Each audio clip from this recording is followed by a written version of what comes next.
ګرانو کتونکو السلام علیکم. زه محمد سلمان همدرد د حق غږ پښتو چینل خبري لنډیز کې ستاسو کوربه اوس تاسو پام را اړوم د مهمو خبرونو لنډیز ته.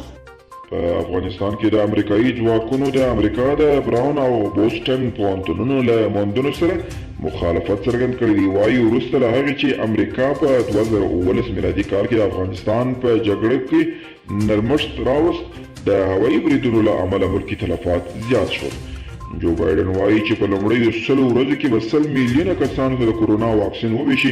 جو بایډن د خپل روغتیايي ټیم د معرفي پر مهال دی د واک په لومړیو میاشتو کې کورونا وبا نشي ختمولی، خو ارومرو به د دې وړتیا لري چې لوري یې د بدل کړي او د تلفاتو اوسنۍ کچه راټیټه کړي.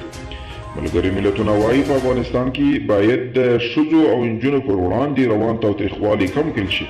د ملګرو ملتونو لوړپوړو چارواکو ویلي چې دوی غواړي په افغانستان او جنوبي اسیا کې د ښځو پر وړاندې د روان تاوتریخوالي په کچه کې د پام وړ کموالی راولي. نیویارک ټایمز ورځپاڼه په یو راپور کې وایي چې امریکا ځواکونو په افغانستان کې د خپل حضور او ماموریت پر مهال زرګونه لنډمهالي او اوږدمهالي اډې جوړې کړي چې د دې اډو د جوړولو لپاره یې د عامو افغانانو زرګونه جریبه ځمکه غصب کړې.